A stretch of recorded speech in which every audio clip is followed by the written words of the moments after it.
मयूरभंज जिला बहलदा पुलिस को मिली बड़ सफलता। डकायती योजना समय माड़ी बसिला पुलिस। 4 दुर्दांत डकायत गिरफ हेबा सहित मारणास्त्र जबत करिछि पुलिस। सूचना अनुसार गत 12 तारिख राति डकायती गैंग बिसोई थाना अधीनस्थ बाढ़ुनिया ग्राम रे जनक घर चोरी उद्यम करुथिबा बेले घर लोके पाटितुंड करिबारु ग्रामवासी धाई आसिथिले, किंतु डकायत माने सेठारु पळाई जाइथिले। मंगलवार बहलदा थाना गंभारिया ठारे पुणी डकायती प्लान करुथिबा बेले जणे छेली चराउथिबा व्यक्ति सेमानकर कथा सुनी पुलिस को खबर देइथिला।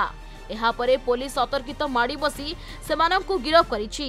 एपरिकी सेमानंको ठारु मारणास्त्र भाबरे गोटिए बंधुक, 10टी गुली, 3टी कटुरी, गोटिए छुरी, 2 पैकेट लंका गुंड, गोटिए बाउंस बाड़ी, गोटिए मंकी कैप, 3टी मोबाइल और गोटिए कार जबत करिछि। गिरफ होइथिबा डकायत मानक मध्यरु 2 जण करंजिया थाना अंचलर होइथिबा बेले आउ 2 जण जाजपुर थाना अंचलर बोली जणा पड़िछि।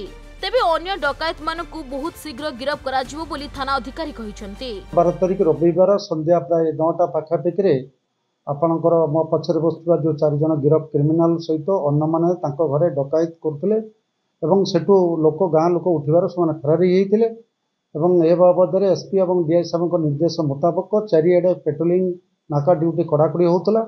गतकाली राति रे आईआईसी हमर बहलदा टीम जरिया से माने खबर पाइले आउ तांकर जो गंभारिया नदी पाखरे गोटे गाड़ी रखी किसी डकायती उद्यमर योजना चलती से गिरफ कला।